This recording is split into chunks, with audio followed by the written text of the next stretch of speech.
Bismillahirrahmanirrahim. Ya. Bismillahirrahmanirrahim. Assalamualaikum warahmatullahi wabarakatuh. Perkenalkan kami dari kelompok 6 yang beranggotakan Laili Nur Fafifatun Nisa, Nuril Sabira Al-Mu'arif, Husnu Hatimah Nur Hasanah, dan Delila Amelia Rabi. Kami di sini akan menyampaikan layanan bimbingan karir anak berkebutuhan khusus di sekolah dasar.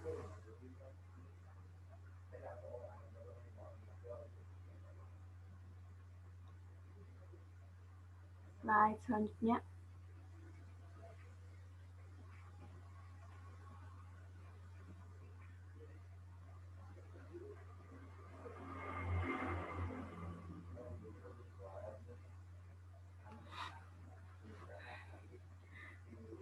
Saya akan menyampaikan peta konsep layanan bimbingan karir anak berkebutuhan khusus di sekolah dasar.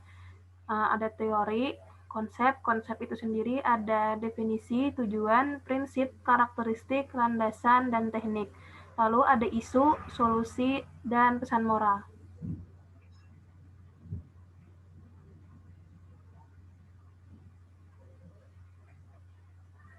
Teori, program bimbingan dan konseling merupakan suatu rancangan kegiatan yang disusun secara sistematis, terorganisasi, dan terkoordinasi serta dilaksanakan dalam jangka waktu tertentu, menurut Tohrin tahun 2015. Tujuan adanya layanan adalah agar peserta didik dapat mengoptimalkan perkembangan serta potensinya baik dalam kehidupan pribadi, sosial, kegiatan belajar, serta perencanaan pengembangan karir. Menurut Samsu Yusuf dan Junika N tahun 2016, layanan bimbingan karir yaitu bimbingan untuk membantu individu dalam perencanaan, pengembangan, dan pemecahan masalah-masalah karir seperti pekerjaan, pemahaman kondisi dan kemampuan diri sendiri, pemahaman kondisi lingkungan, dan pemecahan masalah-masalah karir yang dihadapi. Bimbingan karir juga merupakan layanan pemenuhan kebutuhan perkembangan individu sebagai bagian integral dari program pendidikan. Selanjutnya akan disampaikan oleh teman saya.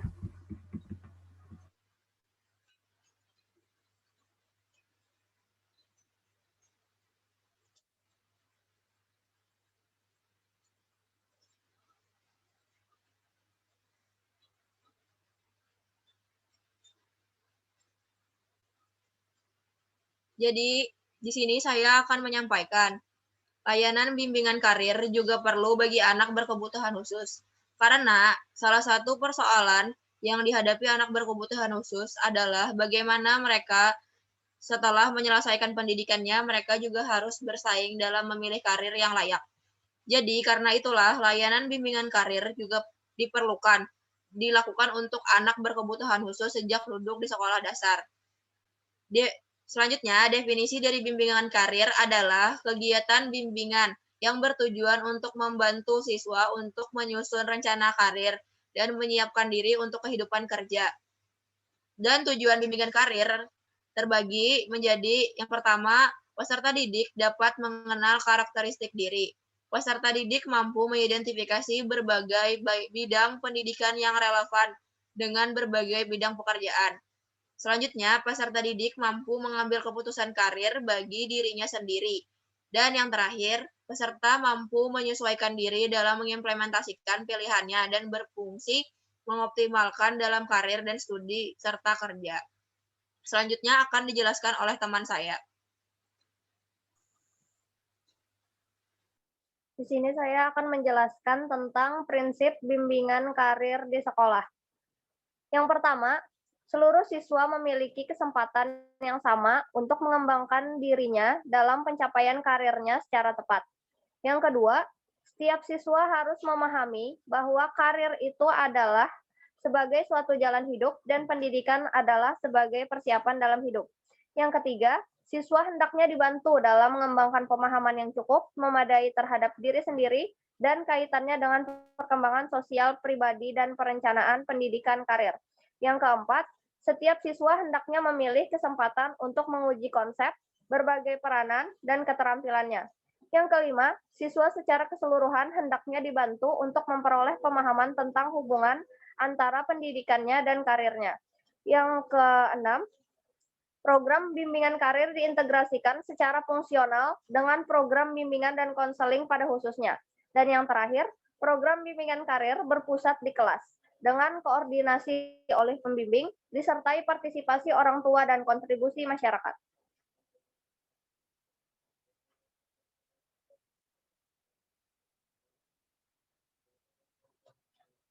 Lanjut.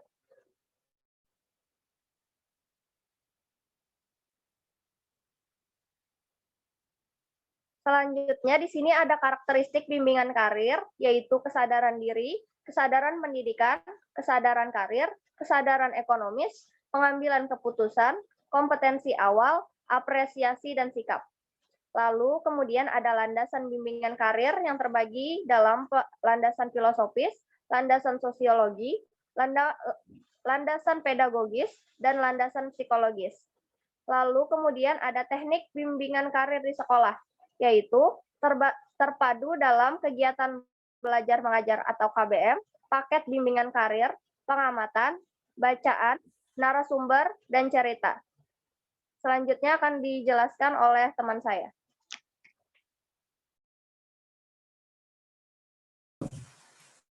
Selanjutnya itu ada isu, yaitu tujuan bimbingan karir anak berkebutuhan khusus di sekolah dasar.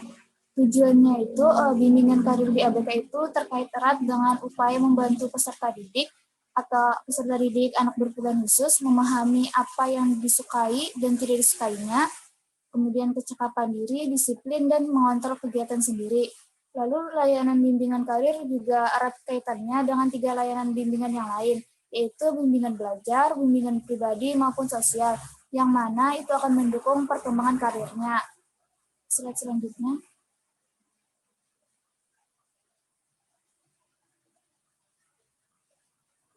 Slide selanjutnya yaitu elemen-elemen yang dikembangkan dalam bimbingan karir untuk anak berkebutuhan khusus di sekolah dasar. Yang elemen-elemen bimbingan karir itu yang dikembangkan antara lain kesadaran diri, kesadaran pendidikan, kesadaran ekonomis, kesadaran pengambilan keputusan, kemudian kompetensi awal, serta apresiasi dan sikap. Slide selanjutnya.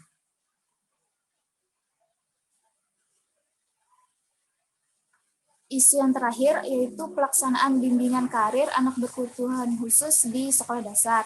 Pelaksanaannya itu erat hubungannya dengan menentukan waktu, tempat, teknik, dan sistem penilaian bimbingan karir. Mengenai waktu penilaian, pelaksanaannya itu dapat diintegrasikan dengan jam-jam pelajaran yang sudah ada, ataupun menyediakan jam khusus. Untuk tingkat SD, kiranya lebih praktis jika dilaksanakan pada jam pelajaran yang sudah tersedia. Kemudian tempat pelaksanaannya bisa di mana saja, misalnya di dalam kelas maupun di luar ruangan. Kemudian tekniknya ada bermacam-macam, bisa secara kelompok atau individu tergantung dari kebutuhan dan tujuan. Yang terakhir, pelaksanaan bimbingan karir ABK dapat dilakukan dengan berjalan-jalan menuju suatu tempat.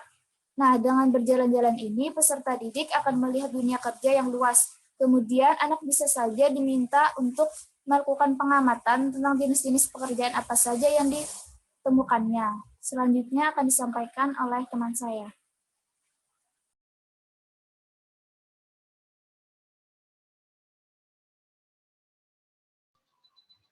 Di sini saya ingin menyampaikan solusi. Solusinya ialah dengan cara menyediakan guru yang ahli di bidangnya untuk membimbing karir ABK. Kemudian, agar terlaksana bimbingan karir tersebut, dari pihak sekolah wajib menyediakan fasilitas dan waktu yang memadai. Dengan tersedianya fasilitas dan waktu yang cukup, maka bimbingan karir dapat terlaksana dengan baik dan mendapatkan hasil yang baik pula. Dalam pelaksanaan bimbingan karir, pembimbing harus lebih kreatif agar peserta didiknya tidak bosan. Misal, peserta didik bimbingan karir diajak untuk jalan-jalan keluar dari lingkungan sekolah agar dapat mengamati apa saja pekerjaan yang mereka lihat selama perjalanan. Next. Pesan moral. Dengan memberikan layanan bimbingan karir sedini mungkin untuk anak berkebutuhan khusus, akan sangat membantu kelanjutan karir anak berkebutuhan khusus ke depannya. Next. Sekian, terima kasih. Akan saya kembalikan ke moderator. Ya, itulah presentasi dari kelompok 6. Salah hilap, mohon maaf. Terima kasih. Wassalamualaikum warahmatullahi wabarakatuh.